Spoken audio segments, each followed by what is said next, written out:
नमस्कार, आप देख रहे हैं अलवर न्यूज और आपके साथ मैं हूं गरिमा सिंह। नजर डालते हैं आज की सुर्खियों पर। रामगढ़ क्षेत्र में अपराध हुए बेलगाम, बाइक सवार को बदमाशों ने लूटा।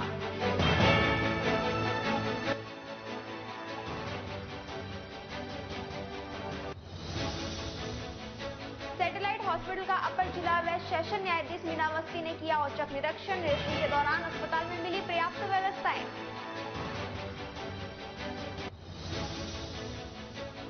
एनएबी थाना क्षेत्र में सूने मकान में हुई लाखों की चोरी। मकान मालिक परिवार सहित गए थे चंडीगढ़।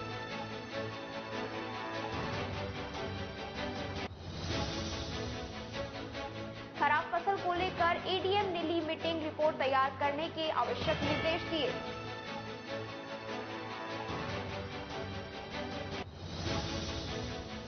और अब खबरें विस्तार से। भिवाड़ी मैन्युफैक्चरर्स एसोसिएशन के अध्यक्ष सुरेंद्र सिंह चौहान की अध्यक्षता में बीएमए की 40वीं वार्षिक आम सभा का आयोजन किया गया। बीएमए अध्यक्ष ने कहा कि सभी को मेरी ओर से इस वार्षिक उत्सव पर दिल की असीम गहराइयों से हार्दिक शुभकामनाएं व आगामी वर्ष के लिए मंगलमय शुभकामनाएं। मैं हृदय की असीम गहराइयों से परम पिता परमात्मा से प्रार्थना करता हूं कि नया साल सभी उद्योगपतियों के लिए समृद्ध और हम सभी को अच्छा स्वास्थ्य का आशीर्वाद।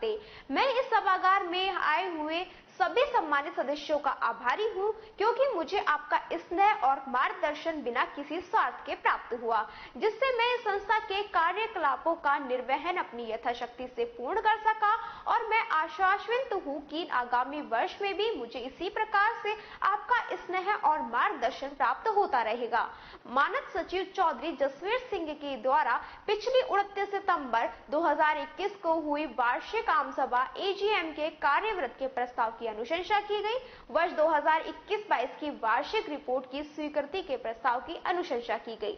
वर्ष 2021-22 की बैलेंस शीट और आय व्यय का प्रस्ताव के वितरण के प्रस्ताव की अनुशंसा की गई।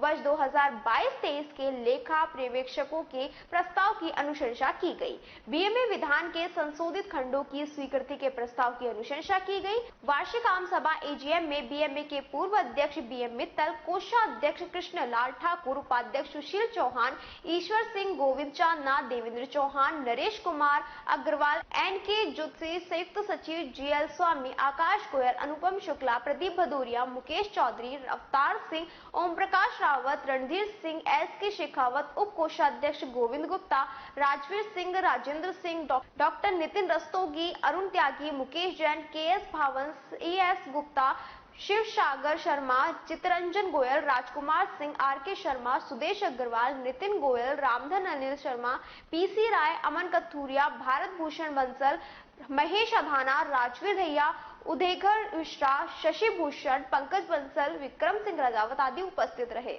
पहले तो मैं आपके चैनल को बहुत धन्यवाद देना चाहूँगा कि आप हमेशा हमारे औद्योगिक क्षेत्र के साथ, हम उद्यमियों के साथ, बीएमए के साथ मिलकर हमारी जो समस्याएं हैं हमारे साथ लगकर समय समय पर आप सरकार तक पहुंचाते हैं। मैं आपका बहुत आभारी हूं।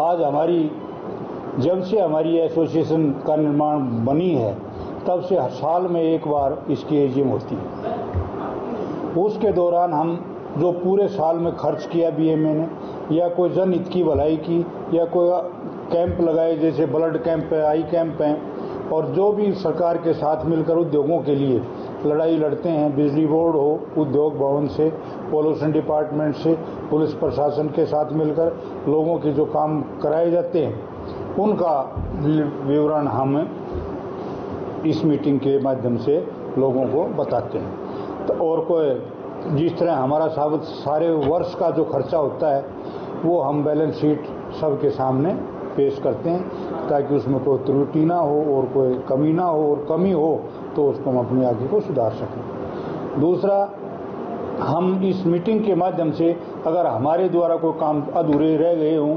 वो आगे पब्लिक हमें उद्योगपति बताएं, ताकि हम आपके माध्यम से, अपने माध्यम से आप लोगों के साथ से सरकार तक पहुँचाएँ, तो हमारे काम हो सके। सर, अगर हाल फिलहाल की बात करें तो प्रदूषण का मुद्दा बड़ा ही छाया हुआ है, और उसमें 1 तारीख से गृह के नियम भी लागू होने वाले हैं। हाँ जी। तो जगत पर बड़ा संकट आने वाला है। इस पर क्या कहेंगे, किस तरह की मंत्रणा हुई है, किस तरह के विचार आए?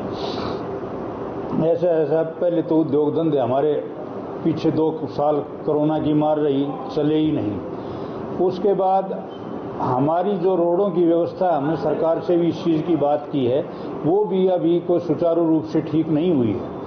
हमने पहले IIT कानपुर से जब इसका सर्वे कराया था तो करीबन 47% रोडों की धूल थी।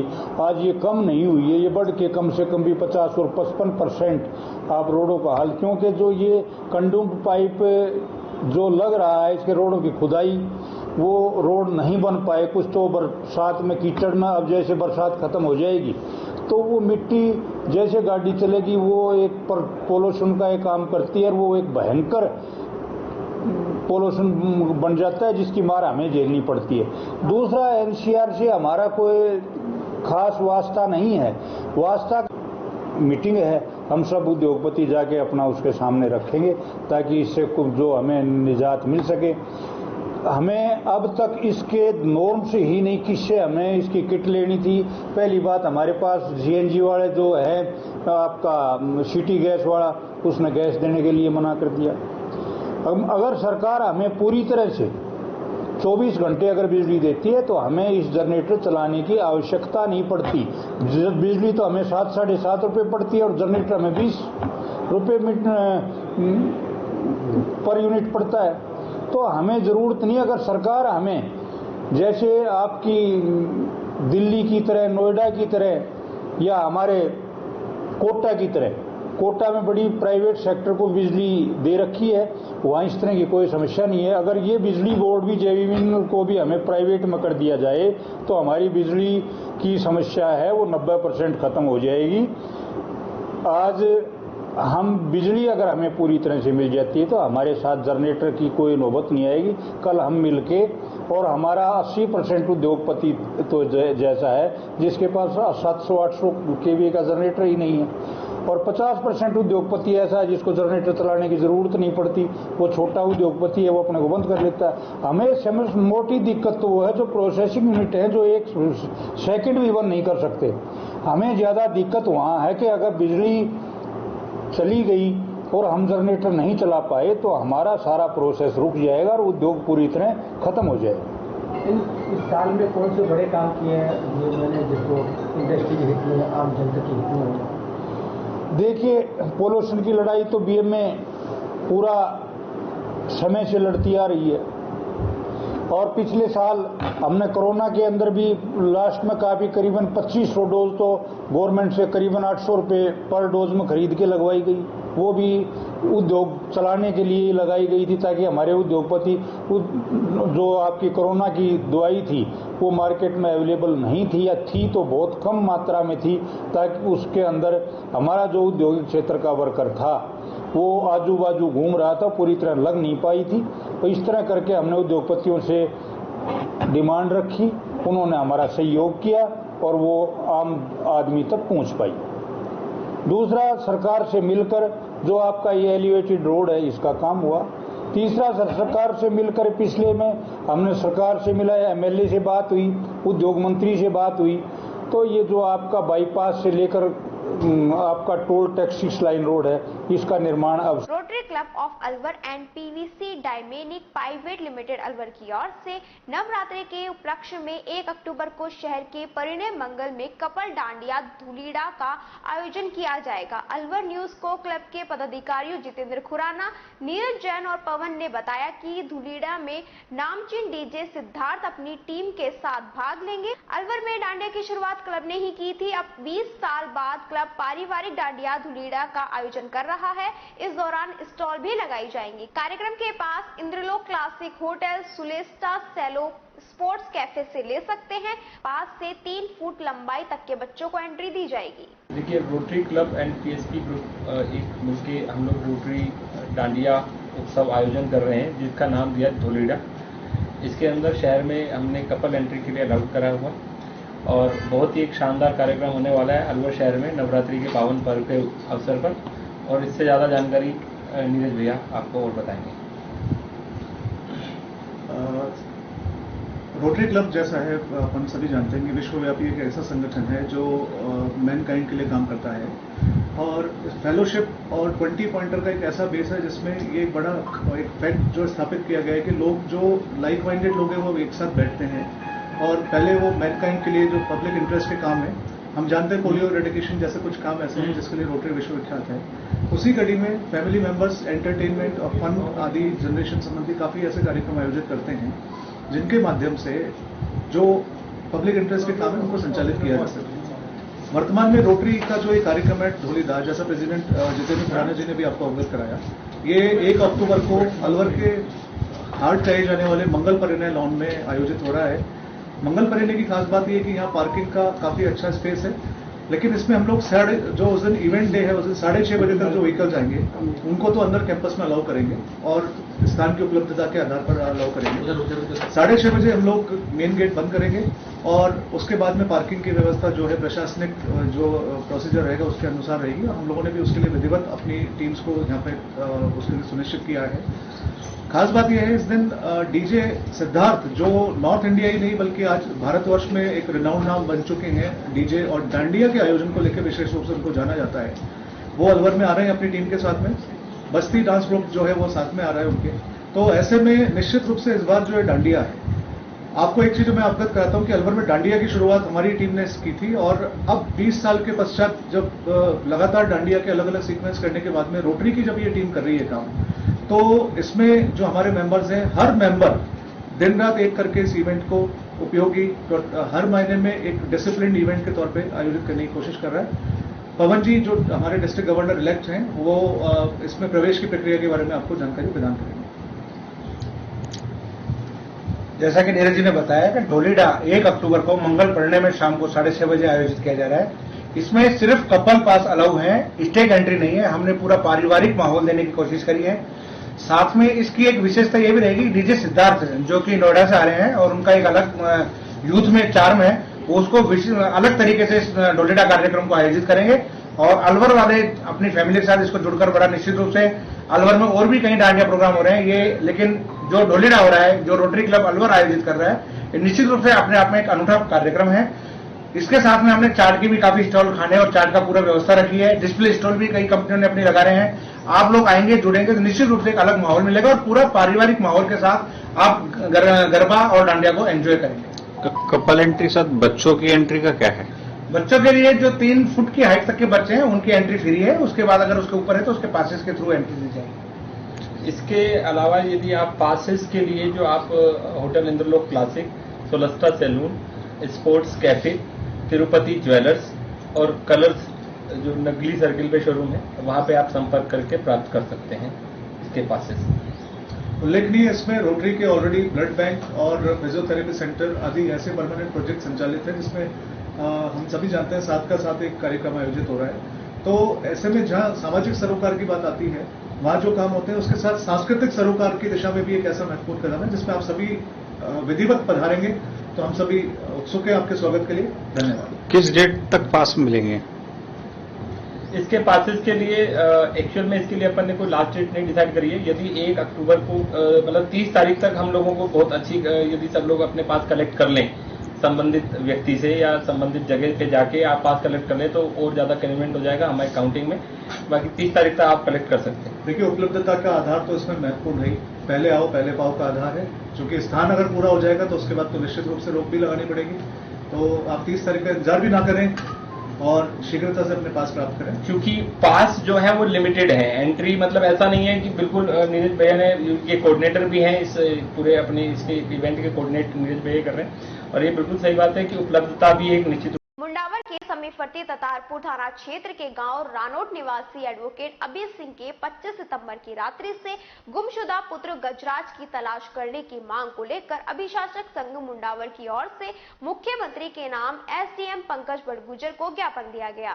ज्ञापन में बार संघ के सदस्यों ने बताया कि एडवोकेट अबीर शर्मा के पुत्र गजराज 25 सितंबर को शाम 5 बजे गाँव के मनीष पुत्र देवकरण उर्फ लाला, मनोज पुत्र खेमचंद, सुंदर पुत्र करण, कोशिंदर पुत्र मुकेश, डॉक्टर कोशिंदर उर्फ गीला महावीर जाट, संदीप पुत्र धर्मेंद्र, दीपक पुत्र राम खिलाड़ी सहित अन्य गांव के कुछ लड़कों के साथ दौड़ लगाने गया था। उसी दिन शाम को 7 बजे वह दौड़ लगाकर घर वापस आ गया और खाना खाकर अपने बिस्तर पर सो गया था। लेकिन जब 26 सितंबर को सुबह उसे चाय के लिए बुलाया गया तो वह अपने कमरे में नहीं था और उसके बिस्तर पर खून फैला हुआ था। साथ ही उसका मोबाइल स्विच ऑफ आ रहा था। अभिशासक संघ ने बताया कि जिन लड़कों के साथ वह गया था उनके खिलाफ ततारपुर थाने में नामजद रिपोर्ट दर्ज कराई गई है, लेकिन पुलिस द्वारा अभी तक कोई कार्रवाई नहीं की गई। अभिशासक संघ ने एसडीएम को मुख्यमंत्री के नाम ज्ञापन सौंपकर आरोपियों की शीघ्र गिरफ्तारी कर साथ ही वकील के पुत्र की तलाश करने की मांग की। इस दौरान बार एसोसिएशन के अध्यक्ष बस्तीराम यादव, गंगाराम पटेल, अरुण पंडित सहित बार एसोसिएशन के समस्त सदस्य मौजूद थे। ये हमारे अभी सिंह शर्मा एडवोकेट है, हमारे बार के साथी अधिवक्ता हैं। इनका बच्चा जिसकी उम्र 27 साल है, दिनांक 25 तारीख से शाम को रात से गायब है। उसके बाद इन्होंने एक मिसिंग की एफआईआर दर्ज कराई है जो मिसिंग में दर्ज हुई है। इनका आरोप है कि इनके बच्चे को किसी आदमी ने किडनैप कर लिया है या किसी पुरानी रंजिश को लेकर इन्होंने इसकी कार्रवाई हमारे बार संघ के अध्यक्ष के माध्यम से सभी वकीलों ने माननीय एसडीओ साहब को दी है, जिसमें उन्होंने आश्वासन दिया है कि मैं पर्सनली इस केस को फॉलो करता हूं और एडिशनल साहब से बात करके बोलिए।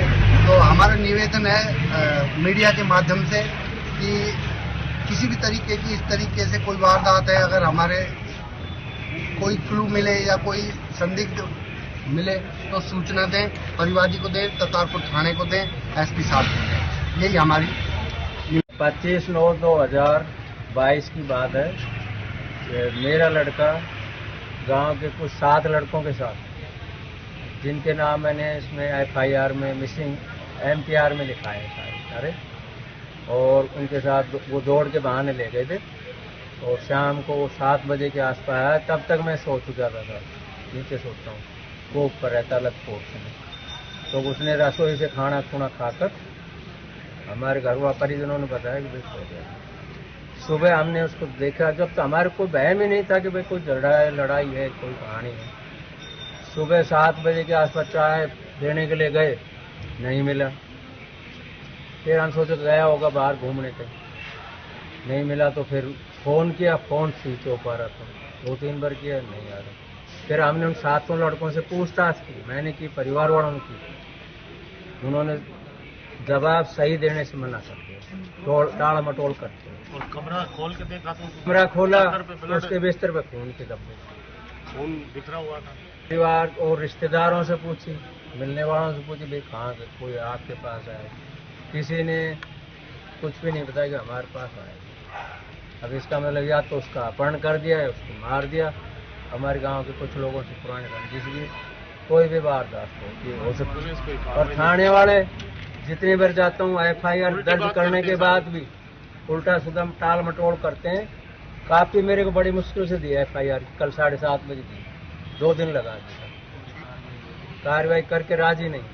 मुंडावर उपखंड अधिकारी कार्यालय पर उच्च अधिकारियों के निर्देशानुसार समस्त गिरदावर पटवारी की बैठक का आयोजन किया गया, जहां उपखंड अधिकारी पंकज बड़गुजर ने सीधा संवाद करते हुए सभी को आवश्यक दिशा निर्देश दिए और बारिश से हुई फसल खराब के आकलन व गिरदावरी करने की बात कही। जहां उन्होंने पटवारियों पर गिरदावरों से अपने अपने पटवार के क्षेत्र में जाकर फसल खराब की रिपोर्ट तैयार कर अंतिम प्रतिवेदन पत्र 7D की सूचना तैयार कर पेश करने के निर्देश दिए। उन्होंने कहा कि जिन काश्तकारों ने फसल खराब की सूचना टोल फ्री नंबर 1800102408 पर 72 घंटे के अंदर नहीं दी, उन सभी के ऑनलाइन फॉर्म प्रधानमंत्री फसल बीमा योजना व मौसम आधारित बीमा योजना फसल की हानि की सूचना पत्र भरकर कृषि सुपरवाइजर अथवा बीमा कंपनी के प्रतिनिधि को जमा कराने के निर्देश दिए। इस दौरान समस्त गिरदावर पटवारी मौजूद रहे। जयपुर में अलवर मत्स्य विश्वविद्यालय से निर्दलीय छात्र संघ अध्यक्ष सुभाष गुर्जर को राजस्थान प्रदेश प्रभारी विनय मिश्रा ने आम आदमी पार्टी की सदस्यता ग्रहण कराई। अलवर शहर के कालाकुआ स्थित सैटेलाइट हॉस्पिटल का राजस्थान राज्य विधिक सेवा प्राधिकरण जयपुर के निर्देशानुसार जिला विधिक सेवा प्राधिकरण अलवर की सचिव व अपर जिला व सेशन न्यायाधीश मीना अवस्थी ने औचक निरीक्षण किया। मीना अवस्थी ने सैटेलाइट हॉस्पिटल के लेबर रूम का निरीक्षण किया। अस्पताल के निरीक्षण के दौरान लेबर रूम में पर्याप्त व्यवस्थाएं पाई गई। निरीक्षण के दौरान अस्पताल में उपस्थित प्रमुख चिकित्सा अधिकारी डॉक्टर GS राठौड़ से डॉक्टर व मेडिकल स्टाफ की उपलब्धता के बारे में जानकारी जानी चाहिए तो पर्याप्त स्टाफ बताया गया। निरीक्षण के दौरान अस्पताल में पर्याप्त साफ सफाई पाई गई। सैटेलाइट अस्पताल में निरीक्षण के दौरान सभी व्यवस्थाएं पर्याप्त पाई गई। राजगढ़ कस्बे के माचाड़ी मार्ग पर स्थित पर्यटक स्थल झरना धाम पर अकाल मृत्यु को प्राप्त मृत आत्माओं की मुक्ति के उद्देश्य से आयोजित श्रीमद् भागवत सप्ताह ज्ञान यज्ञ का मूल पाठ अनुष्ठान के आयोजन को लेकर कस्बे के सैनी धर्मशाला से बैंड बाजों की धुन पर कलश यात्रा निकाली गई। कलश यात्रा सराय बाजार, गोल सर्किल, चौपड़ बाजार, अनाज मंडी, माचाड़ी चौक, गणेश पोल, गायत्री मंदिर के सामने से होते हुए श्रीमद् भागवत अनुष्ठान स्थल धरना धाम पर पहुंची। कलश यात्रा में महिला अपने सिरों पर कलश लेकर भजन गाते हुए चल रही थी। कलश यात्रा का जगह जगह पुष्प वर्षा कर स्वागत किया गया। कलश यात्रा शुरू होने से पूर्व विधान पंडितों द्वारा वैदिक मंत्रोच्चारण के साथ पूजा अर्चना कराई गई। झरना धाम विकास समिति के महासचिव पंडित नरेंद्र अवस्थी ने बताया कि झरना धाम पर श्रीमद् भागवत के आगमन पर पूजा अर्चना की गई। भागवत अनुष्ठान प्रतिदिन सुबह 7 बजे से दोपहर 2 बजे तक व 3 बजे से 5:30 बजे तक संध्या आरती के साथ तक किया जाएगा। नवमी को श्रीमद् भागवत ज्ञान यज्ञ मूल पाठ अनुष्ठान पूर्व होंगे। विजयदशमी को पूर्ण आहुति व प्रसाद वितरण किया जाएगा। इस मौके पर मृत्युंजय महादेव मंदिर का भूमि पूजन का कार्य भी किया जाएगा। उन्होंने बताया कि इसमें मुख्य यजमान गिरिराज प्रसाद शर्मा होंगे। अवस्थी ने बताया कि मंदिर में 7.25 फुट की मृत्युंजय महादेव की प्रतिमा, 6.25 फीट के शिवलिंग तथा 5.25 फुट के नंदी की मूर्ति स्थापित की जाएगी। इस अवसर पर संत ज्ञानेश्वर शर्मा, भाजपा जिला महामंत्री शिवलाल मीणा, संजय राजस्थानी, लोकेश, मुकेश जोशी, राजेश्वरी देवी, रवि नरुका सहित अनेक लोग मौजूद रहे। आज राजगढ़ स्थित झरना धाम पर भागवत सप्ताह ज्ञान यज्ञ के मूल पाठों का अनुष्ठान कार्यक्रम प्रारंभ हो चुका है। इससे पूर्व आज ही के दिन सैनी धर्मशाला से और झरना धाम तक कलश यात्रा का व श्रीमद् भागवत गीता परिक्रमा का आयोजन यहाँ राजगढ़ में किया गया। यहाँ भागवत जी के पहुँचने के पश्चात भागवत जी का पूजा अर्चना की गई। सैकड़ों स्त्री और पुरुष कलश यात्रा में जयकारे करते हुए, मंगल गीत गाते हुए बैंड बाजों के साथ झरना धाम पहुंचे। आने वाले समय में यहाँ भागवत सप्ताह ज्ञान यज्ञ मूल पाठ प्रातः 7 बजे से 12 बजे तक, 12 बजे के बाद में 3 बजे तक विश्राम और 3 बजे से 5:30 बजे तक पुनः भागवत के अनुष्ठान का कार्यक्रम यहाँ होगा, जो सायंकाल संध्या आरती के साथ समापन होगा। इस तरीके से प्रतिदिन 7 दिन तक भागवत सप्ताह ज्ञान यज्ञ के मूल पाठों का अनुष्ठान कार्यक्रम होगा। नवमी के दिन समापन और दशमी को पूर्ण आहुति व मंदिर भूमि पूजन का कार्यक्रम होगा। साथ ही पूर्णाहुति पर प्रसाद वितरण किया जाएगा। यह भागवत ज्ञान सप्ताह मूल पाठ कराने का मूल उद्देश्य है कि झरना धाम पर पूर्व में बहुत सी अकाल मृत्युएं हुई हैं, उनकी मुक्ति व शांति के दृष्टिकोण से ही भागवत सप्ताह ज्ञान यज्ञ मूल पाठ के अनुष्ठानों का कार्यक्रम यहाँ किया जा रहा है। अलवर सांसद महंत बालकनाथ योगी पतंजलि योगपीठ हरिद्वार में योग गुरु स्वामी रामदेव के साथ योगाभ्यास किया। इस दौरान अलवर सांसद महंत बालकनाथ योगी ने कहा, मानसिक और शारीरिक विकारों को दूर करने में योग अभ्यास सहायक है। वर्तमान अत्यधिक तनाव और आधुनिक जीवन शैली के परिप्रेक्ष्य में हम सभी को योगाभ्यास को अपने जीवन में अपनाने की आवश्यकता है, जिससे हम स्वस्थ मस्तिष्क और स्वस्थ मन की परिकल्पना को सिद्ध करते हुए राष्ट्र की उन्नति और विकास में अपना पूर्ण सहयोग प्रदान करें। ब्रजभूमि कल्याण परिषद के तत्वाधान में परिषद के राष्ट्रीय संयोजक डॉक्टर पंकज गुप्ता के नेतृत्व में गौशाला कांजी हाउस का निरीक्षण किया गया। कांजी हाउस का निरीक्षण के दौरान गंभीर रूप से खराब मिला। सरकार और प्रशासन के द्वारा कांजी हाउस की व्यवस्था बहुत बिगड़ी हुई है। गोवंश को कीचड़ और मलबे में रहने को मजबूर रहना पड़ रहा है, जिसके कारण अच्छी स्वस्थ गायें भी बीमार हो रही है। सरकार के द्वारा चिकित्सा की कोई माकूल व्यवस्था नहीं की गई। सामाजिक संस्था, हिंदू सनातन धर्म के लोग और आमजन अपनी नित्य प्रतिदिन जन सहयोग से आयुर्वेदिक लड्डू बनाकर गायों को खिला रहे हैं, जिसके कारण से बीमार गाय, लंपी प्रभावित गाय, उनसे बचाया जा सके। जो पशु चिकित्सालय डॉक्टर विमल हैं, वो और उनकी टीम कुछ समाज सेवी कार्यकर्ता, जिनमें मुख्य रूप से जसवंत विष्णु सामाजिक कार्यकर्ता रूप में सेवा दे रहे हैं, अच्छा काम कर रहे हैं। सरकार और प्रशासन के द्वारा गायों को रखने और रहने की व्यवस्था सुधारनी चाहिए। कीचड़ मलबा उसको खत्म करने का सुधारने की कोई व्यवस्था नहीं है और गायों को कीचड़ में बैठे रहने से बीमारी को बढ़ावा मिल रहा है। नगर परिषद आयुक्त को ज्ञापन देने आए, लेकिन आयुक्त न होने के कारण एओ अमी लाल को ज्ञापन दिया गया। कांजी हाउस गौशाला की व्यवस्था को सुधारी जाए, गायों के स्थान पर पक्का कर वह कीचड़ को खत्म करने के लिए मलबे को डलवाया जाए, जिससे कि गौ माता के अंदर बीमारी से बचाया जा सके। देखिए, ये जो सरकार है, कांग्रेस की सरकार है, ये सत्ता संघर्ष में लग रही है और हमारी गौ माता को कीचड़ में रहने को मजबूर कर रही है। जो राजकीय गौशाला है बुद्ध विहार में, उसमें कांजी हाउस में, उसमें गोड़े गोड़े कीचड़ हो रही है और जो अच्छी भली गाय हैं उनको उस कीचड़ में रहने में मजबूर होना पड़ रहा है। वहां पर जो है पक्का नहीं किया जा रहा है रहने के स्थान को और गौ माता कीचड़ में सड़ने को मजबूर है। इनको शर्म नहीं आती? मालवीय नगर के अंदर अच्छी खासी सड़क को तोड़ के नहीं बना रहे, नगली के चौराहे पर वो सड़क को खोद के बना रहे हैं, लेकिन वो बेजुबान जानवर, वो हमारी गौ माता, वो जो है बेजुबान है, कुछ बोलती नहीं है। ये जो है पूरी की पूरी सरकार को हत्या लगेगी। ये जो है हमारी गौ माता के संग अच्छा नहीं कर रहे हैं। हम इनको चेतावनी देना चाहते हैं कि जो है अगर 2 दिन के अंदर अंदर इस गौ माता के स्थान को पक्का नहीं किया तो यहाँ पर धरना करेंगे और सरकार की ईंट से ईंट बजा देंगे। जिला एनईबी थाना क्षेत्र अंतर्गत सोना बिहार इलाके में देर रात चोरों ने एक बंद मकान को अपना निशाना बनाया। चोरों ने यहां से 4 लाख की नकदी, सोने चांदी के गहने, फर्म की चेक बुक सहित अन्य सामान पर हाथ साफ कर लिया। पड़ोसियों द्वारा चोरी की जानकारी चंडीगढ़ घूमने गए मकान मालिक को लगी, जिस पर मकान मालिक धर्मवीर भाटी ने अपने रामगढ़ निवासी भांजे को मौके पर भेजा। सूचना पर एनईबी थाना पुलिस मौके पर पहुंची व जांच शुरू की। सतनाम ने बताया वह उनके मामा धर्मवीर का मकान है जो घूमने के लिए चंडीगढ़ गए हुए हैं। देर रात को चोरों ने बंद मकान के ताले तोड़कर चोरी की घटना को अंजाम दिया, जिसकी सूचना उनके मामा धर्मवीर भाटी के द्वारा उन्हें दी गई, जिस पर वह रामगढ़ से यहां मौके पर पहुंचे। यहां आकर देखा तो मकान का मुख्य दरवाजा खुला हुआ था और दरवाजे पर लगा ताला टूटा हुआ था।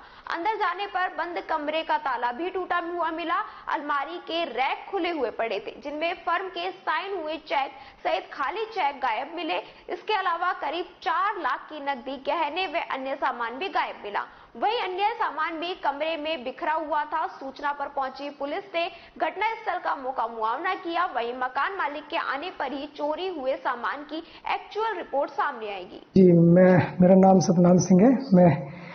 ये धर्मवीर भाटे, शुभम भाटे जी, ये मेरे मामा जी लगते हैं और शुभम जी मेरे भैया हैं। तो ये लोग चंडीगढ़ गए हुए हैं पिछले 2-3 दिन से। तो इनका कॉल आता है, मैं रामगढ़ में था, तो कॉल आता है कि ऐसे घर में चोरी हो गई है, तो जल्दी से जाएं, आप देखें। तो यहाँ आने के बाद पता चलता है पुलिस वाले साथ में थे, तो जिसमें मालूम पड़ा कि सब कुछ कबर्ड वगैरह सब खुला हुआ था और उसमें कुछ चेक बुक तो थी, लेकिन जो फर्म की चेक बुक हैं वो नहीं थी और उसमें ब्लैंक चेक थे जिसमें साइन किया हुआ था, वो भी नहीं है उसमें। और कुछ ज्वेलरी थी और कैश था, 4 के साथ समथिंग था, 4 लाख के समथिंग, वो भी गायब है कबर्ड से। तो यही सब अभी तो पुलिस के सामने ही सब कुछ दिखाया गया है और अभी तो और आएंगे वो लोग, उनको थोड़ा और पता रहेगा कि इसमें क्या क्या है। बाकी जब तक मैंने यहाँ मौके पे देखा है तो ये सब कुछ ही मिला, ज्वेलरी और कुछ नगद था 4 लाख के समथिंग और डॉक्यूमेंट्स जो बताए गए वो बाकी सब था, लेकिन ये नहीं थे चेक बुक, फर्म की चेक बुक जिसमें साइन किए हुए हैं, ये गायब थे अभी तो हाल फिलहाल। बाकी सब कुछ खुला हुआ था घर। अलवर शहर एमआईए थाना अंतर्गत एक व्यक्ति की संदिग्ध परिस्थितियों में मौत हो गई। हेड कांस्टेबल खेम सिंह ने बताया कि मृतक अमर सिंह है और वो यूपी का रहने वाला है, लेकिन कुछ समय से एमआईए में रह रहा था। पुलिस ने बताया कि थाने के सामने होटल पर अमर सिंह खाना खा रहा था। अचानक अमर की तबीयत खराब हो गई, जिसके चलते अमर सिंह को सामान्य चिकित्सालय लाया गया, जहां पर इलाज के दौरान डॉक्टरों ने उसे मृत घोषित किया। पुलिस ने मृतक का पोस्टमार्टम कराकर शव परिजनों को सौंप दिया। अमर सिंह सरसों का तेल का टैंकर चलाकर आगरा से एमआईए में आकर रुका। एक होटल में खाना खाने के दौरान तबीयत खराब होने से वह चेत अवस्था में पड़ गया, जिसको सामान्य चिकित्सालय लेकर आए, जहां पर डॉक्टर ने उसे मृत घोषित किया। कल दिनांक 27/9/2022 को सूचना प्राप्त हुई कि थाने के पास विजय पंडित की जो दुकान है उसके पास एक व्यक्ति बेहोश की हालत में है, जिस पर मौके पर गए तो वहाँ 108 एम्बुलेंस मिल गई थी, जिसको 108 लेकर के हॉस्पिटल आ गई और हॉस्पिटल से सूचना प्राप्त हुई कि वो व्यक्ति मर गया, जिसका नाम है अमर सिंह सन ऑफ लज्जाराम, जाति जाटौल, उम्र 40 साल, निवासी बिलावली, थाना खीरागढ़, जिला आगरा, यूपी का, जिसका पोस्टमार्टम करवा दिया है। परिजनों द्वारा रिपोर्ट दी गई, जिस पर मर्ग दर्ज कर जांच शुरू की जाएगी। आपका नाम? मैं head constable Khem Singh, police थाना उद्योगनगर, जिला अलवर। अलवर शहर में लंपी वायरस पर प्रशासन की ओर से कोई प्रभावी रोक नहीं लगाई जा रही है। शहर की सड़कों पर बेसहारा घूमने वाली गायों में भी अब वह रोग तेजी से फैलने लगा है। नगर परिषद के बनाए गए कांजी हाउस में भी गायों के लिए कोई व्यवस्था नहीं होने से वहां पर करीब 100 गायों की स्थिति में दयनीय बनी हुई है। इस संबंध में नगर परिषद आयुक्त धर्मपाल जाट का कहना है कि शहर में बेसहारा घूमने वाली गायों के लिए टीम बनाई गई, जो कि सभी गायों को बुध विहार स्थित कांजी हाउस में ले जाएगी। जो भी लंपी वायरस से पीड़ित हैं उनका उपचार कराया जा रहा है। कांजी हाउस में भी सुविधाओं के लिए टेंडर छोड़े गए हैं, जल्दी यहां भी काम शुरू होने वाला है। जो भी बेसहारा पशु हैं या घुमंतु पशु हैं जो लंपी से ग्रस्त हैं, जहां कहीं भी सूचना मिलती है, हमारी टीम को भी डायरेक्शन दे रखे हैं कि जहां कहीं भी वो दृष्टिगत होते हैं उनको पकड़ करके जो आइसोलेशन सेंटर बुध विहार गौशाला साइड में जो बनाया हुआ है वो आइसोलेशन सेंटर ले जाते हैं, उनका उपचार चल रहा है।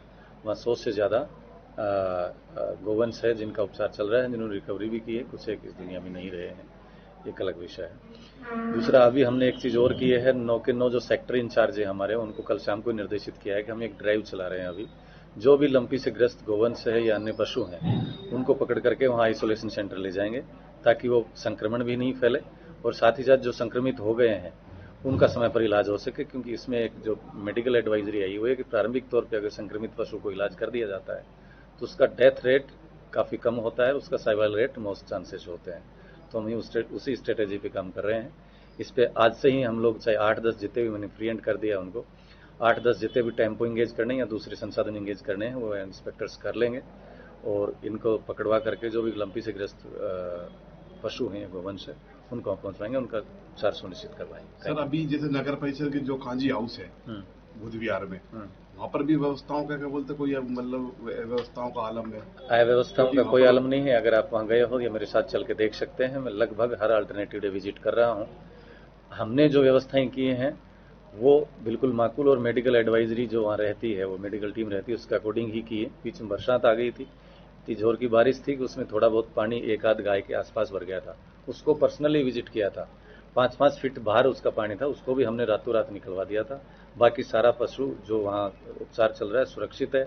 आप चाहें तो आप जाके वहाँ विजिट कर सकते हैं।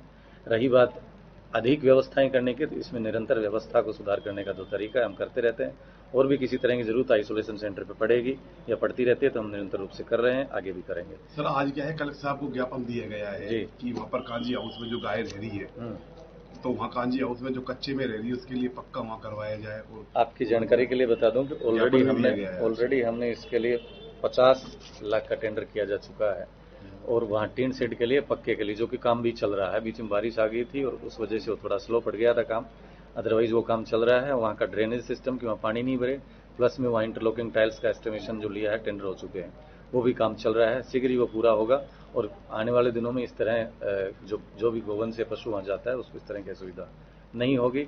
आइसोलेशन के लिए जहां तक बात है तो हमने वहां एक्स्ट्रा और इसी के साथ खबरों में वक्त हो चला एक और छोटे से ब्रेक का, जल्द लौटेंगे, बने रहिए अलवर न्यूज के साथ। तेज दिमाग, पैनी नजर और निर्णय लेने की क्षमता आपको बनाती है देश का स्वर्णिम भविष्य। नरेंद्र तिवारी IAS एकेडमी, जो कि है सभी प्रतियोगी परीक्षाओं के लिए सर्वश्रेष्ठ संस्था, जहां का उन्नत माहौल और सही मार्गदर्शन आपको RAS, IAS, शिक्षक, REET, SSC, railway, Delhi police, Rajasthan police, SI, patwari, STC और BEd जैसी प्रतियोगी परीक्षाओं में सफलता का रास्ता दिखाएगा। अलवर की सर्वश्रेष्ठ प्रतियोगी संस्था Narendra Tiwari IAS academy, railway station के पास, लिटिल बर्ड स्कूल के पीछे, नेहरू नगर, अलवर।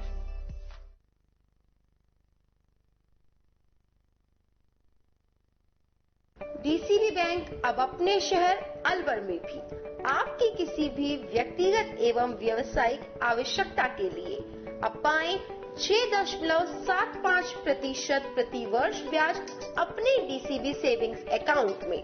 10 लाख से 2 करोड़ से कम अकाउंट बैलेंस पर पाएं 8.43% एनुअलाइज्ड यील्ड 5 साल के DCB senior citizen fixed deposit पर और 5 साल के डीसीबी फिक्स्ड डिपॉजिट पर पाएं 7.74% annualised yield. DCB gold loan अपने सोने के आभूषणों के बदले 20 लाख तक का लोन पाएं। 5 साल का सावधि लोन पाएं केवल मासिक ब्याज के भुगतान के साथ। नियम व शर्तें लागू। अधिक जानकारी के लिए हमारी शाखा में पधारें। DCB bank, Ashok tower, Ashok Vihar, near jail circle, Alwar. हमारे मोबाइल नंबर है 9887515710। ब्रेक के बाद आपका फिर से स्वागत है और बात करते हैं अगली खबर की। रामगढ़ क्षेत्र में अपराधियों के हौसले बुलंद होते नजर आ रहे हैं। लूटना, मारपीट करना तो इनके लिए सामान्य है। अब यह हत्या करने से पीछे नहीं हट रहे। हरियाणा की सीमा से सटे होने के कारण हरियाणा के अपराधी वारदात को अंजाम देकर पुलिस को गच्चा देकर भाग निकलने में कामयाब हो जाते हैं। सोमवार रात 10:30 बजे 2 मोटरसाइकिल पर सवार 6 लुटेरों ने नौगावा निवासी दुकानदार दीपचंद को हथियारों की नोक पर लूट लिया। लूट से घबराए दुकानदार ने जैसे तैसे नौगावा थाना पहुंचकर पुलिस को घटना की सूचना दी। नौगावा निवासी दीपचंद प्रजापत ने बताया कि वह अपने भतीजे को लेकर रामगढ़ से लौट रहे थे कि जगोपुर पुलिया से 2 मोटरसाइकिलें जिन पर 6 व्यक्ति सवार थे उनके पीछे लग गए और मुंडावर मोड़ पर चोपड़ा फार्म हाउस के पास आकर उन्होंने अपनी बाइक को आगे लगाकर उन्हें रोक लिया और दूसरी बाइक पर सवार 3 लोगों ने उन्हें लात मारकर नीचे गिरा दिया। उसमें हथियार दिखाकर मारपीट चालू की और उनके जेब से रखे 15,000 रुपए, जरूरी कागजात, एटीएम, पैन कार्ड, आधार कार्ड लूटकर वापस रामगढ़ की तरफ भाग गए। वे जैसे तैसे नौगावा पहुंचे और यहां आकर नौगावा थाने में इसकी सूचना दी। पुलिस मौके पर गई परंतु तब तक लुटेरे फरार हो चुके थे। मैं दीपचंद प्रजापत, निवासी इंदिरा कॉलोनी नौगावा। मैं कल रात को रामगढ़ से मेरे भतीजे को लेकर के नौगावा आ रहा था। मैंने देखा कि जगोपुर पुलिया के पास में 2 बाइकें खड़ी हुई थी। दोनों बाइकों पर 3 व्यक्ति सवार थे जो समुदाय विशेष के लोग थे। उन्होंने अपने चेहरे को मास्क से ढक रखा था। उन्होंने हमारा पीछा किया और पीछा करते हुए उन्होंने मंडापुर मोड़ पर आकर के हमारे आगे एक बाइक लगा दी, दूसरी बाइक से धक्का देकर हमें गिरा दिया। उन्होंने हमारे साथ में मारपीट की। मेरी जेब में करीब 15,000 रुपए थे, वो छीन लिए। उन्होंने मेरे डॉक्यूमेंट्स ले लिए, जिसमें मेरा आधार कार्ड था, पैन कार्ड था, पहचान पत्र था, एटीएम कार्ड था और डेबिट कार्ड था।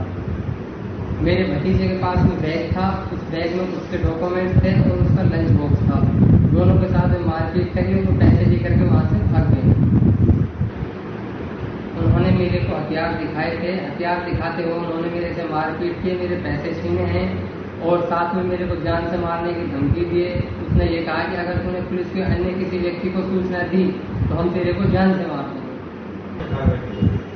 अब मैं दरख्वास्त करता हूँ कि ऐसे मुजरिमों को पनाह न देते हुए उनको जल्द से जल्द अरेस्ट किया जाए और उन्हें कड़ी से कड़ी सजा दी जाए ताकि भविष्य में वो ऐसा कार्य। थाना शेखपुर अहीर पर सीएलजी जन सहभागिता पुलिस मित्र सुरक्षा सखी ग्राम रक्षक मासिक मीटिंग का आयोजन किया गया, जिसमें सभी कौम और बिरादरी के करीब 600 लोगों ने भाग लिया। सामुदायिक पुलिसिंग के बारे में समझाया गया तथा पिछले दिनों एक निर्दोष वृद्ध की मारपीट के आरोप पर बताया कि जो चोटें वायरल की जा रही हैं वो पुलिस की नहीं है। वन विभाग के लोगों से लूट, राजकार्य में बाधा, मारपीट के मामले में नामजद मुस्लिम के पिता द्वारा मुस्लिम पुत्र को बचाने तथा पुत्र व अन्य मुस्लिम को शरण देने व लूट के माल खुर्द-बुर्द करने के बारे में पूछताछ करने पर नियमानुसार कार्रवाई की गई। झूठे आरोप, दबाव बनाने व सहानुभूति बटोरने के लिए वीडियो वायरल किया गया व जनता तथा मेव समाज के प्रतिनिधियों को बरगला कर व गुमराह कर अपने पक्ष में अनावश्यक परपंच किया गया। मुंडावर कस्बे में लंपी रोग से पीड़ित गोमाता की सेवा के लिए गौसेवकों द्वारा बनाए गए गौशाला चिकित्सालय में गोमाता की सेवा के लिए भामाशाहों द्वारा की जा रही अनवरत सेवा समाज सेवी इंदर यादव ने 11,111 रुपए की राशि दवाएं गोमाता की सेवा के लिए गौसेवकों को सौंपी। इस दौरान धर्मेंद्र यादव, चेतन तनवानी, जयपाल यादव, बजरंग यादव, जेपी यादव, पुरुषोत्तम भारद्वाज, डॉक्टर फूल सिंह चौधरी, राजेंद्र मास्टर, राम कुमार, पूर्व सरपंच देवा पंडित सहित अनेक लोग मौजूद रहे। तातारपुर थाना क्षेत्र के रानोट से 27 वर्षीय युवक गजराज उर्फ कालिया पुत्र हब्बीर सिंह शर्मा अपने घर से लापता हो गया। लापता युवक का हुलिया गठीला बदन, रंग सांवला, कद करीब 6 फीट है, लाल रंग की फुल बाजू टी शर्ट व नीले रंग का लोवर तथा पैरों में स्पोर्ट शूज पहन रखे। यदि किसी को कोई भी जानकारी मिले तो तुरंत पुलिस थाना तातारपुर के मोबाइल नंबर पर 8764874055, 8764874039, लैंडलाइन नंबर 01495283400 या पुलिस कंट्रोल रूम भिवाड़ी के मोबाइल नंबर पर 8764874393, लैंडलाइन नंबर पर 01493294100 पर सूचित कर सकते हैं।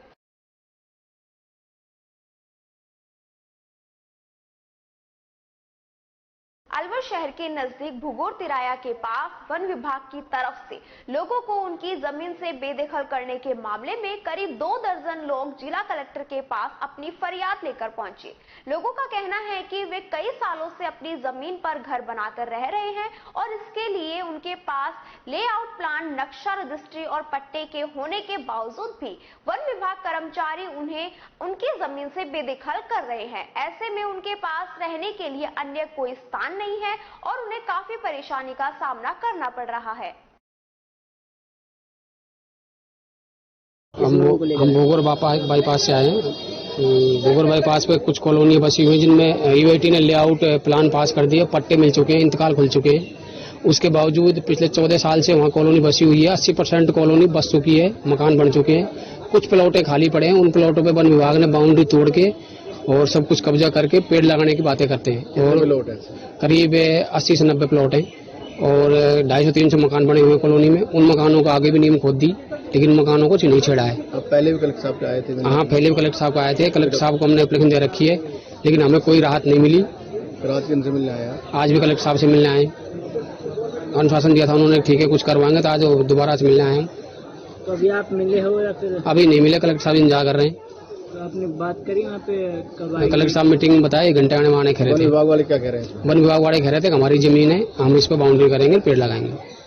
जी, हमारा प्लॉट है भूगोर बाईपास पे और वो वन विभाग वालों ने कब्जा कर लिया उस पे और कुछ राहत नहीं दे रहे। बोले हमारी जगह है, हम बाउंड्री करके और उसमें पेड़ लगाएंगे। और कलेक्टर आपका प्लॉट है, आपके पास क्या कोई पहले की जमाबंदी का? रजिस्ट्री है, जमाबंदी हुआ है, इंतकाल खुला हुआ है हमारे का और यूआईटी से पट्टा भी लिया हुआ है। कई इनको मिल गए 25-30 कई पट्टे मिले हुए। वन विभाग वाले खुद की जमीन बताते हैं। हाँ, हम वन विभाग वालों के पास भी गए थे तो उन्होंने भी कोई राहत नहीं दी। उन्होंने बोला कि हमारी जगह है तो हम लेंगे। हम आपने उनको कागज नहीं दिखाई? हमारी जगह सब कुछ दिखाया था सर, सब कुछ दिखाया था, रजिस्ट्री दिखाई थी, इंतकाल दिखाया था, पर ने कोई नोटिस दिया नहीं। यूआईटी भी गए थे सर, उस मैडम ने ऐसे कहा था कि तुम्हारे पट्टे कैंसिल कर दिए जाएंगे। तो बताओ हम कहाँ जाए? दिखाने के बाद सब कुछ दिखाया। क्या बोला आपसे? यही कहा कि आपकी जगह नहीं है, वो वन विभाग वालों की जगह है तो उनको दी जाएगी। तो आप बोलते हैं उनसे कि हमने पट्टे ले रखा है, बोलो इसकी कोई मान्यता नहीं है, रजिस्ट्री की मान्यता नहीं है, इंतकाल की कोई मान्यता नहीं है। पट्टे की कही थी, बोलो पट्टा का कैंसिल कर देंगे। कितने घर हैं ऐसे लोग? करीबन काफी है, कुछ खाली भी हैं, 70-80 घर हैं और कुछ बाउंड्री हो रही है तो बाउंड्री सब तोड़ दिया। हमारा बीच में आ रहा है, उनके बीच में ही। जमीन पर कब्जा छुड़वाने दिलवाने के एवज में करीब 1 दर्जन लोगों ने जिला कलेक्टर को ज्ञापन दिया। मंगलवार को खुदनपुरी निवासी करीब 1 दर्जन लोग जिला कलेक्टर के पास अपनी फरियाद लेकर पहुंचे। बाबूलाल ने बताया कि उनकी जमीन सिरमौली गांव में और करीब 25 सालों से एक विशेष समुदाय के लोग उस पर कब्जा जमाए हुए हैं, जिसको लेकर उन्होंने 16 जून 2022 को प्रार्थना पत्र जन सुनवाई के दौरान पेश किया था, लेकिन उस पर किसी भी तरह की कोई कार्रवाई अमल में नहीं लाई गई। ऐसे में एक बार फिर जिला कलेक्टर के पास अपनी फरियाद लेकर पहुंचे, जिससे उनकी जमीन उनको वापस दिलाई जाए। हमारी सिरमौली में जमीन है 17.25 बीघा, तो कलेक्टर साहब ने भी ऑर्डर दे दिया, SDM ने भी दे दिया, तहसीलदार ना कर रहा हमारा काम है। तो वो कहता है कि 50 साल से कहाँ सो रहे थे, बस जाते हैं और इसी बात को बोलते हैं। कम से कम 2 साल हो गई उसका पास। जमीन कितने के पास है? मुसलमान के पास। कहाँ का मामला है? सिरमौली का। कितने दिन से आपकी जमीन वो खा रहे हैं? कम से कम 50 साल हो गई। 50 साल। आप सिरमौली के निवासी है फिर कहीं और रह रहे हो? पहले सिरमौली का थे, अब खुदनपुरी में रह रहे हैं। अब क्या आश्वासन दिया? बस यही देते हैं, मतलब छुड़वा देंगे, लेकिन अभी तो पहले इस मामले में कलेक्टर साहब से मिले तो फिर क्या कहा? कलेक्टर साहब ने कोई जांच करवा लेंगे, कहाँ पे कैसे, कहाँ पे नहीं है। एप्लीकेशन ना करवाई। कोई जवाब नहीं आया। आज आप किस मांग को लेकर है? आज आप कलेक्टर साहब से मिले हुए हैं क्या? आज सामने वाला कलेक्टर कौन से मिला? ADM साहब से। अब क्या आश्वासन मिला? अब उसने कही कि SDM के पहुंचाएंगा फाइल को। तो आपके जो तहसीलदार है क्या बोलते हैं, क्या नाम है? वो कमल कचौरी कौन सा, वो बोलते हैं इनको 50 साल से कहाँ सो रहे थे। कितने लोगों की जमीन है? कितनी है? हम तीन भाई की जमीन है। अब 2 पिताजी तो हमारे गुजर गए, ताऊर हमारे। अब मेरा पिताजी जिंदा है। आपका नाम? मेरा नाम बाबूलाल। शहर के कोतवाली थाना अंतर्गत स्थानीय जोहड़ा मोहल्ले में 11 अगस्त को जानलेवा हमला करने वाले 4 आरोपियों को गिरफ्तार किया गया। ASI सुरेश नापा ने बताया कि 11 अगस्त को शहर के जोड़े मोहल्ले से 4 लोगों पर जानलेवा हमला करने वाले का मामला दर्ज हुआ था, जिसमें मोहल्ला निवासी आकाश पांचाल, शिवानी राजपूत और सोनू धानका सहित रावण देवरा निवासी रोहित को गिरफ्तार किया गया, जबकि 5वां आरोपी करण अभी तक फरार चल रहा है, जिसकी तलाश की जा रही है। हमले में नंद किशोर और सीताराम सहित 4 लोग घायल हुए थे। ये दिनांक 11/8/2022 की घटना है जोड़ा मोहल्ला में, और वहाँ दुकानदार के साथ में कोई आपसी लेन देन के विवाद को लेकर झगड़ा हो गया था, और जिसमें 4 लोगों को चोटें आई हैं। जानलेवा हमला किया गया था, और हमला करने वालों में आकाश पांचाल, शिवम राजपूत, सोनू धानका, रोहित छाबड़ी 4 और एक करण, जो 4 को इनको गिरफ्तार किया है। करण फरार है और इनको आज न्यायालय में पेश किया जाएगा। किसने रिपोर्ट दर्ज कराई थी? घायल कौन था? ये रिपोर्ट दर्ज करवाई थी इस खेमचंद माथुर, पुत्र आनंद लाल। मारपीट करी थी किस बात को लेकर? मारपीट कोई दुकान पे, इसकी जो सोनू था, सोनू की माँ दुकान पे कोई सामान लेने गई थी, इनका विवाद हो गया था। फिर ये भी आ गए, उसमें कोई पैसों को लेन देन को लेकर या इस तरीके का विवाद है, जिसमें इनकी कहासुनी हुई, और उस कहासुनी के दौरान है फिर इनमें। किस धारा के तहत मामला दर्ज हुआ है? ये 323, 41, 427 है, 379 में हुआ है। 379 का उन्होंने बताया है कि सामान ले गए, लूट वूट के ले गए। यदि ऐसे अनुसंधान में अभी तक ऐसा कोई प्रमाण सामने आया नहीं है। केवल जानलेवा हमला किया गया। राजकीय राजीव गांधी सामान्य चिकित्सालय के ब्लड बैंक में रक्तदान शिविर का आयोजन किया गया। शहीद भगत सिंह की जन्म जयंती के मौके पर अलवर के राजकीय सामान्य चिकित्सालय ब्लड बैंक में शहीद भगत सिंह सेना अलवर और कनिष्का फाउंडेशन अलवर ने मिलकर स्वैच्छिक रक्तदान शिविर आयोजन किया। रक्तदान शिविर में भगत सिंह को आदर्श मानने वाले युवाओं ने रक्तदान कर मानवता का परिचय दिया। इस रक्तदान शिविर में 31 यूनिट रक्त संग्रह करने का लक्ष्य रखा गया। रक्तदान करने वाले रक्तवीरों को सम्मान पत्र व उपहार देकर सम्मानित किया गया।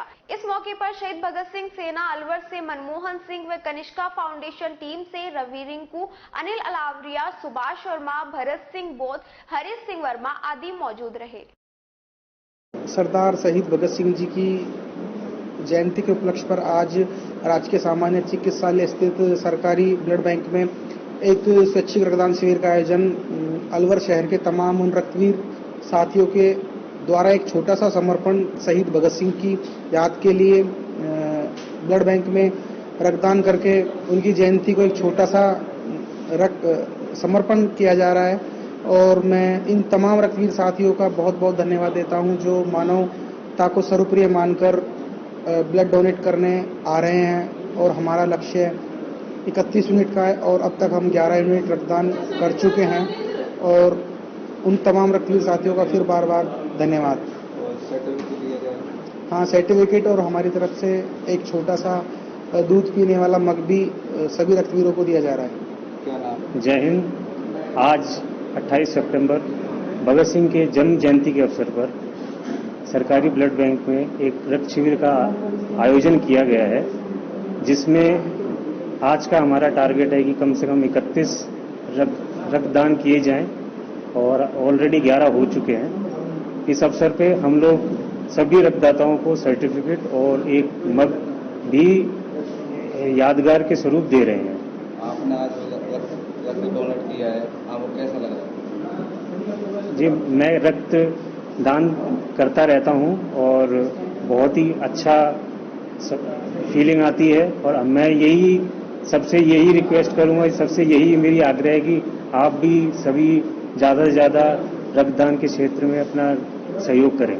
धन्यवाद। और इसी के साथ खबरों में वक्त हो चला एक छोटे से ब्रेक का। जल्द लौटेंगे, बने रहिए अलवर न्यूज के साथ। राजस्थान पत्रिका ट्रेड फेयर मेला। जी हाँ, मेलों में मेला, मेलों का सरताज आपके अपने अलवर शहर में।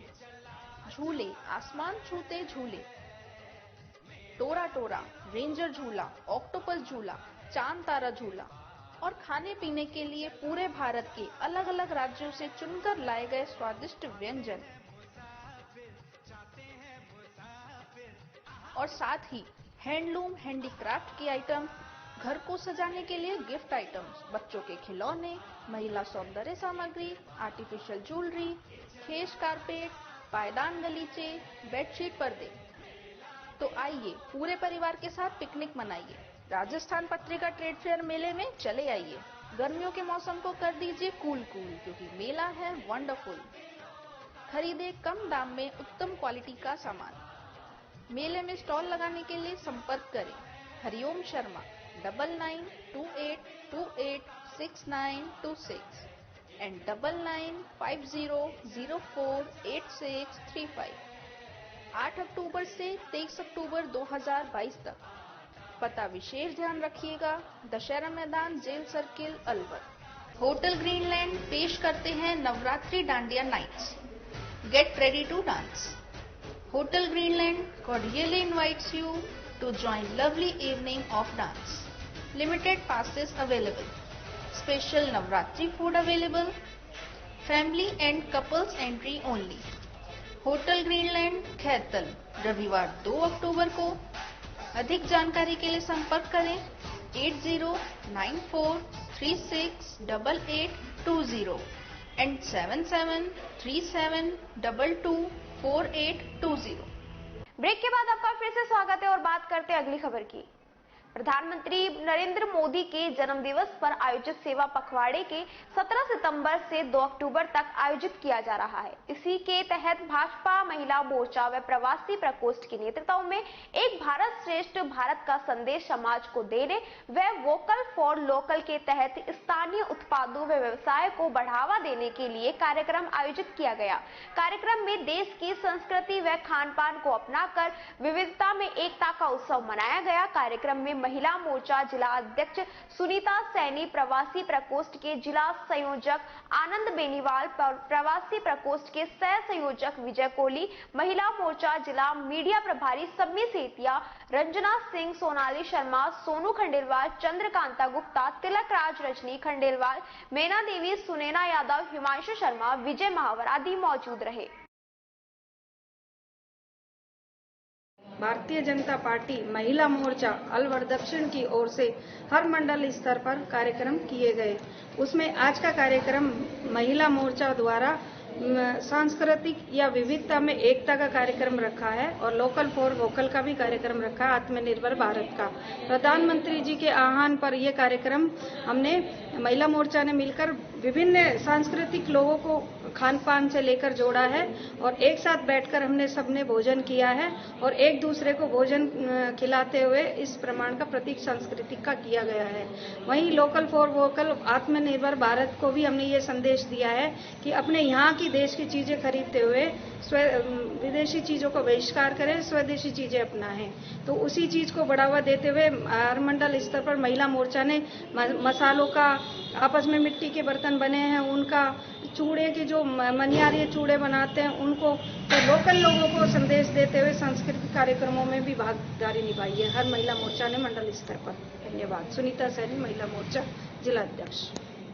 अलवर शहर के नयाबास स्थित राजदीप एकेडमी स्कूल में विद्यालय के बच्चों और शिक्षकों ने शहीद आजम भगत सिंह की जयंती पर श्रद्धा सुमन अर्पित करते हुए भगत सिंह को याद किया। बच्चों ने इंकलाब जिंदाबाद और शहीद भगत सिंह अमर रहे के जोशीले नारों के साथ अपने भाव प्रस्तुत किए। विद्यालय परिवार द्वारा भगत सिंह के चित्र पर पुष्प अर्पित किए गए। संस्था प्रधान दीपक पंडित ने भगत सिंह के जीवन पर प्रकाश डालते हुए उनकी क्रांतिकारी विचारधाराओं से ओतप्रोत उनके जीवन के प्रेरक प्रसंग बच्चों को सुनाए और देशभक्ति के भाव मन में रखने का आह्वान किया। इस दौरान ललिता नरुका, हिमांशी सैनी, चेतना शर्मा सहित विद्यालय के शिक्षक और बच्चों ने भगत सिंह को श्रद्धा सुमन अर्पित किए। खबरों में बस इतना ही। बने रहिए अलवर न्यूज के साथ। नमस्कार।